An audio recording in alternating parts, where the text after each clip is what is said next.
Hi friends, welcome back to Chhaya village vlog. ನೀವು ನೋಡ್ತಿದ್ದೀರಾ ಛಾಯಾ village log.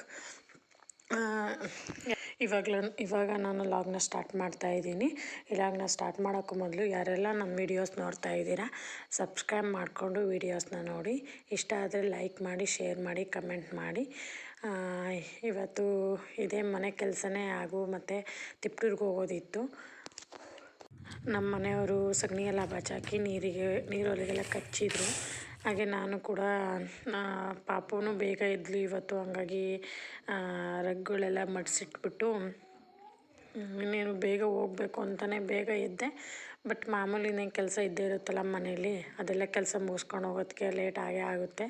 ಹೀಗಾಗಿ ಫುಲ್ಲೆಲ್ಲ ಡ್ರಗ್ಗೆಲ್ಲ ಮಾಡಿಸ್ಬಿಟ್ಟು ನಮ್ಮ ಮನೆಯವರು ಸಗಣಿ ಎಲ್ಲ ತುಂಬ ಫ್ರೆಂಡ್ಸ್, ಇವತ್ತು ಕ್ಲೀನೋ ಅಂದರೆ ನಾನು ಬರೀ ಹಾಗೆ ಗುಡಿಸ್ತಾ ಇದ್ದೆ. ಇವತ್ತು ನೀರಾಗಿ ಗುಡಿಸ್ತಾ ಇದ್ದಾರೆ. ಆದರೂ ಕೂಡ ಇದು ಅಂಟುತ್ತೆ. ನಮ್ಮ ಮನೆಯವ್ರಿಗೆ ನಾನು ನೀರು ಹಾಕಿ ಗುಡಿಸ್ರಿ ಅಂತಂದರೆ ಅವ್ರು ಹೇಳಿದ್ರು ಕೇಳಲ್ಲ. ನೋಡಿ, ಈ ಥರ ಹಾಕ್ಬಿಟ್ಟು ಆಮೇಲೆ ಗುಡಿಸ್ತಾರೆ.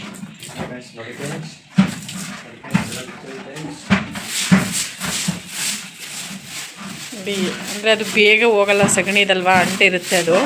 ಹಾಗಾಗಿ ಬೇಗ ಹೋಗಲ್ಲ. ಪೈಪಲ್ಲಿ ಹಿಡಿದ್ರೆ ಸರಿಯಾಗುತ್ತೆ. ಬಟ್ ಏನು ಮಾಡೋದು, ಪೈಪ್ ಕಲೆಕ್ಷನ್ ಹೊರಗೆ ಕೊಟ್ಟಿಲ್ಲ. ಹಾಂ, ಸರಿ ಕೊಡ್ತೀನಿ. ಫ್ರೆಂಡ್ಸ್, ಫೈನಲಿ ಎಲ್ಲ ಫುಲ್ ಕಂಪ್ಲೀಟ್ ಮಾಡಿದ್ದು.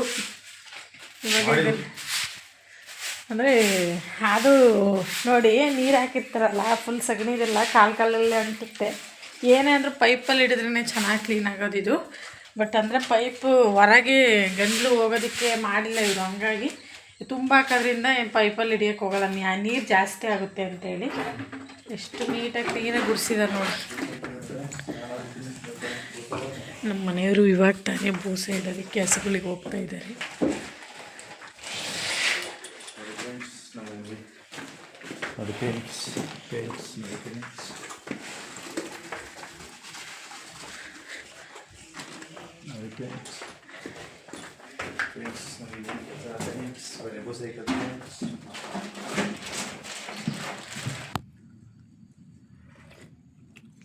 ಆಮೇಲೆ ಕಾಫಿ ಮತ್ತು ರಸ್ಕ್ನ ಕುಡಿದ್ವಿ ನಾನು ನಮ್ಮ ಮನೆಯವರು.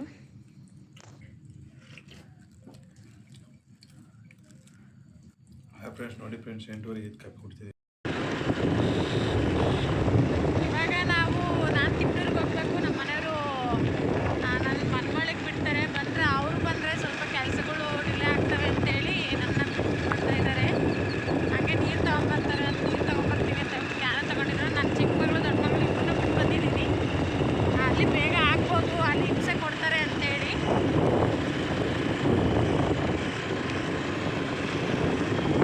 ನನ್ನ ದೊಡ್ಡ ಮಗಳು ಬರ್ತೀನಿ ಅಂತ ಹಠ ಮಾಡ್ತಾಯಿದ್ದು. ಅಲ್ಲಿ ಹೋದ್ರೆ ನೆಟ್ಕೊಂಡು ಹೋಗ್ಬೇಕು, ಮತ್ತೆ ಎತ್ಕೋ ಅಂತಂದರೆ ಎತ್ಕೋಬೇಕು, ಇನ್ನೇ ಹಿಂಸೆ ಆಗುತ್ತೆ ಅಂತ ಹೇಳ್ಬಿಟ್ಟು ಬಿಟ್ಟು ಬಂದೆ. ಅವರು 10 ಗಂಟೆ ಮೇಲೆ ಬನ್ನಿ ಅಂತ ಹೇಳಿದರು. ಇವಾಗ ಅದಕ್ಕೆ ಹೋಗ್ತಾ ಇದ್ವಿ. ಅಂದರೆ ಟೈಮ್ ಈಗ 9:15 ಆಗಿದೆ.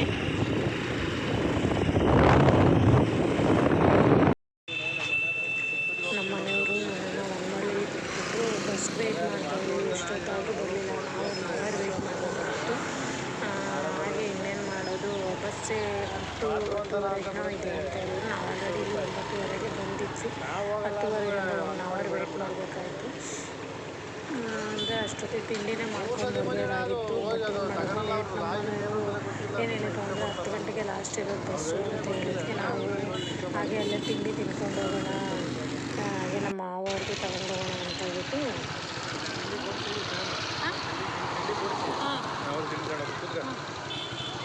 ಹಾಗೆ ವನಮಳ್ಳಿಲಿ ಇಡ್ಲಿ ತಗೋಣ ಅಂತ ಬಿಟ್ಲು. ಇಡ್ಲಿ ತೊಗೊಂಡು ನಾನು ನಮ್ಮ ಮನೆಯವರು ಇಡ್ಲಿ ಅಲ್ಲೇ ತಿಂದ್ಬಿಟ್ಟು ನಮ್ಮ ಮಾವವ್ರಿಗೂ ಪಾರ್ಸಲ್ ತೊಗೊಂಡ್ರು. ಪಾಪನೂ ಕೂಡ ಬಿಟ್ಟು ಬಂದಿದ್ದೆ. ಏನಕ್ಕೆ ಅಂದರೆ ಸುಮ್ಮನೆ ಹಿಂಸೆ ಆಗುತ್ತೆ, ಅವ್ರನ್ನ ಕರ್ಕೊಂಬಂದರೆ ಕೆಲಸಗಳು ಆಗಲ್ಲ ಅಂತಬಿಟ್ಟು. ಹಾಗೆ ಬೇಗ ಹೋಗಿ ಬೇಗ ಬರೋಣ ಅಂದ್ಕೊಂಡೆ. ಇಡ್ಲಿ ಮಾತ್ರ ಸಖತ್ತಾಗಿತ್ತು. 4 ಇಡ್ಲಿ ಕೊಡ್ತಾರೆ, 50 ರೂಪಾಯಿ ತೊಗೊಳ್ತಾರೆ. ಮತ್ತು ಬೋಂಡ ಕೂಡ ಕೊಡ್ತಾರೆ. 2 ಬೋಂಡ ಕೊಡೋದಕ್ಕೆ 50 ರೂಪಾಯಿ ತೊಗೊಳ್ತಾರೆ. ಬಟ್ ತುಂಬ ರುಚಿಯಾಗಿರುತ್ತೆ. ಹಾಗೆ ನಮ್ಮ ಮನೆಯವರಲ್ಲೇನೋ ನಲ್ಲಿಗೇನೋ ಐಟಮ್ ಬೇಕು ಅಂತ ಬಿಟ್ಟು ಅದನ್ನು ತಗೊಳ್ತಾಯಿದ್ರು. ಹಾಗೆ ನಮ್ಮ ಮನೆಯವ್ರು ನನ್ನ ಬಿಟ್ಬಿಟ್ಟು ಹೋಯಿತು. ಹಾಗೆ 10:30 ಕರೆಕ್ಟಾಗಿ 10:30ಗೆ ಬಸ್ ಬಂತು. ಬಸ್ ಕತ್ಕೊಂಡು ಹೋದೆ. ಇನ್ನು ತಿಪ್ಟೂರು ಹಾಸನ ಸರ್ಕಲ್ಗೆ ಇಳ್ಕೊಂಡು ನಡ್ಕೊಂಡು ಹೋಗ್ತಾ ಇದ್ದೆ. ಅಲ್ಲಿ ಕಾಲೇಜ್ ಹುಡುಗಿರೆಲ್ಲ ಅಕ್ಕಪಕ್ಕನೇ ಬರ್ತಾಯಿದ್ರು.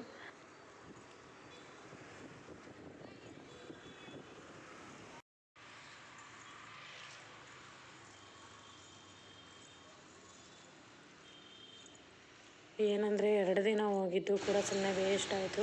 ಹೋಗಿ ನಮ್ಮ ಮನೆಯವರು ದಿನ ನಾಳೆ ಬನ್ನಿ ಅಂತ ಹೇಳಿದರು. ನಾನು ಒಬ್ಬಳೇ ಹೋದಾಗ ಇನ್ನೇನು ಮಾಡೋದು, ವೆಯ್ಟ್ ಮಾಡಿದೆ. ನಾನು ಕರೆಕ್ಟಾಗಿ 11 ಗಂಟೆ ಏನೋ ಹೋಗಿದ್ದೆ. 11 ಗಂಟೆಗೆ ಹೋದರೂ ಕೂಡ 12 ಗಂಟೆವರೆಗೂ ವೆಯ್ಟ್ ಮಾಡಿಸಿದ್ರು. ಅದೇನೋ ನೆಟ್ವರ್ಕ್ ಪ್ರಾಬ್ಲಮ್ ಅಂತೇಳ್ಬಿಟ್ಟು ಮತ್ತೆ ಅದೇನೋ ಲಾಗೌಟ್ ಆಗಿಲ್ಲ ಅಂತೇಳ್ಬಿಟ್ಟು ಅಲ್ಲಿ ಸ್ವಲ್ಪ ವೆಯ್ಟ್ ಮಾಡಿದೆ. ಇನ್ನೇನು ಅದು ಕೂಡ ಕೆಲಸ ಆಗಲಿಲ್ಲ. ಸುಮ್ಮನೆ ವೆಯ್ಟ್ ಮಾಡಿಬಿಟ್ಟು ಇವಾಗ ಬಿದ್ರಗುಡಿಗೆ ಬಂದೆ. ಬಿದ್ರಗುಡಿ ದೇವಸ್ಥಾನ ಇಲ್ಲಿ ಬಿದ್ರಮ್ಮ ಅಂತ ಹೇಳ್ಬಿಟ್ಟು ಮಲ್ಲಿಕಾರ್ಜುನ ಸ್ವಾಮಿಯ ತಂಗಿ ಅಂತ ಇದು ನಮ್ಮ ಮಾವರು ಹೇಳ್ತಾಯಿದ್ರು. ಇವಾಗ ಬಿದ್ರಗುಡಿ ದೇವಸ್ಥಾನಕ್ಕೆ ಹೋಗೋಣ ಅಂತೇಳಿ ಇವತ್ತು ಹುಣ್ಣಿಮೆ ಬೇರೆ ತಿಪ್ಟೂರಿಗೆ ಹೋಗಿದ್ನಲ್ಲ, ಹಂಗಾಗಿ ಇಲ್ಲೇ ಬಿದ್ರಗುಡಿಗೆ ಇಳ್ಕೊಂಡೆ. ಆಟೋದಾಗ ಬಂದುಬಿಟ್ಟು ಇವಾಗ ಹೆಂಗೂ ತುಂಬ ದಿನವೇ ಆಯಿತು ಈ ದೇವಸ್ಥಾನಕ್ಕೆ ಹೋಗ್ದೇನೆ, ಅದಕ್ಕೆ ಇವಾಗ ಬಂದಿದ್ದೀನಿ. ನೋಡಿ ನೀವು ದರ್ಶನ ಮಾಡ್ಕೊಳ್ಳಿ. ಆದರೆ ಒಳಗೆ ಫೋಟೋ ಆ್ಯಂಡ್ ವಿಡಿಯೋ ಮಾಡ್ಕೊಳ್ತೀನಿ, ಇಲ್ಲ ಅಂದರೆ ಆಗಲ್ಲ.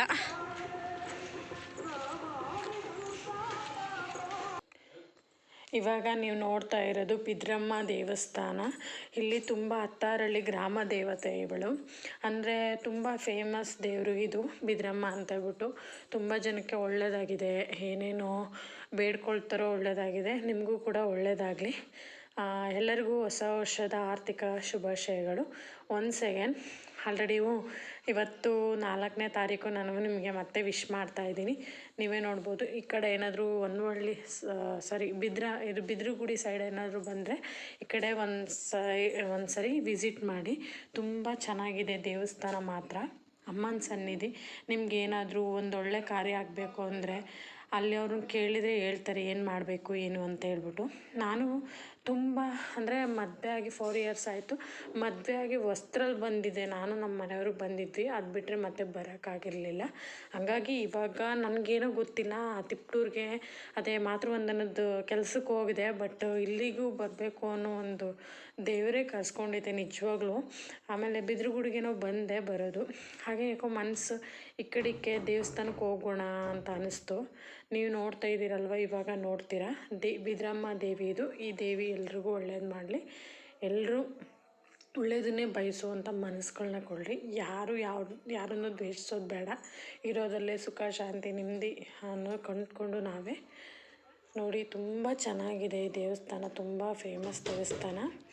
ಹತ್ತಾರಳ್ಳಿ ಗ್ರಾಮ ದೇವತೆ ಅಂತ ಎಲ್ಲ ಹೇಳ್ತಿರ್ತಾರೆ ನಮ್ಮ ಮಾವರು. ನಮ್ಮೂರಿಗೂ ತುಂಬ ಸಲ ಬರುತ್ತೆ. ಅಂದರೆ ನಮ್ಮ ಊರಿನ ದೇವರಿದೆ ಮಲ್ಲಿಕಾರ್ಜುನ ಸ್ವಾಮಿ ಅಂತ ಹೇಳ್ಬಿಟ್ಟು, ಅವರ ತಂಗಿ ಅಂತೆಲ್ಲ ಹೇಳ್ತಾರೆ.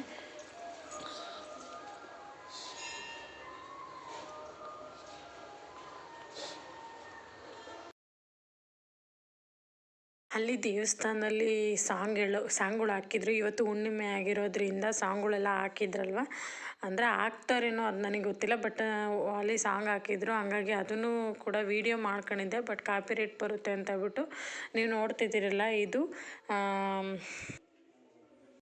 ಇವಾಗ ತಿಪ್ಟೂರಿಂದ ಬಂದೆ, ಮನೆಗೆ ಬಂದ್ಬಿಟ್ಟು ಅಲ್ಲಿ ಹೋಗಿದ್ದ ಕೆಲಸ ಅದೇ ಹೇಳಿದ್ವಲ್ಲ ಆ ಥರ ಆಯಿತು. ನನ್ನ ಮಗಳು ಬೆಳಗ್ಗೆ 10 ಗಂಟೆಗೆ ಬಿಟ್ಟೋಗಿದ್ದೆ, ಪಾಪ ಅಳ್ತಾನೆ ಇದೆ, ನಿದ್ದೆ ಅದಕ್ಕಾಗಿಲ್ಲ. ಓಕ ಬಂಗಾರ, ಓಕ ಬಂಗಾರ, ಆಯ್ ಮಾಡಪ್ಪ, ಆಯ್ ಮಾಡು ಮಗನೆ, ಆಯ್ ಮಾಡು, ಆಯ್ ಆಂಟಿ ಅನ್ನ, ಆಯಮ್ಮ, ಆಯನ್ನು ಅಮ್ಮ, ಆಯನ್ನಪ್ಪ, ಅಮ್ಮ ಆಯನ್ನಪ್ಪ, ಅಕ್ಕ ಇಲ್ಲೋದ್ಲಪ್ಪ, ಅಕ್ಕ ಇಲ್ಲೋದ್ಲು, ಅಮ್ಮ ಅಮ್ಮ ಅಮ್ಮ ಅಮ್ಮ ಅಮ್ಮ ಅಮ್ಮ ಅಮ್ಮ.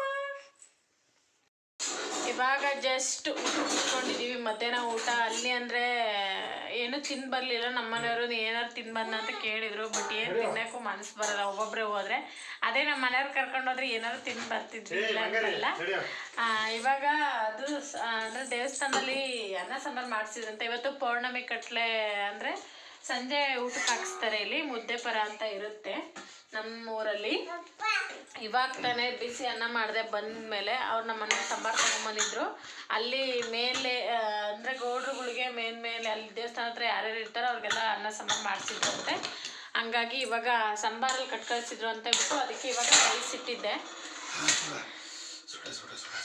ನನ್ನ ಮಗಳು ವೇಟಿಂಗು ಊಟಕ್ಕೆ. ಇವತ್ತು ಹುಣ್ಣಿಮೆ ಇರೋದ್ರಿಂದ ನಮ್ಮೂರಲ್ಲೂ ಕೂಡ ಉತ್ಸವ ಮಾಡ್ತಾರೆ. ಅಂದರೆ ನಮ್ಮೂರಲ್ಲಿ ತುಂಬ ಉತ್ಸವಗಳು ನಡೀತವೆ. ತಿಂಗಳ ಉತ್ಸವಗಳಿರುತ್ತೆ. ತುಂಬ ಚೆನ್ನಾಗಿ ಮಾಡ್ತಾರೆ. ನನಗಂತೂ ಸಿಕ್ಕಾಪಟ್ಟೆ ಖುಷಿ ಆಗುತ್ತೆ. ಹಾಗೆ ಪರ ಅಂತ ಹೇಳ್ಬಿಟ್ಟು ಮಾಡ್ತಾರೆ. ಮುದ್ದೆ ಪರ ಅಂತ ಇರುತ್ತೆ, ಸಖತ್ತಾಗಿರುತ್ತೆ.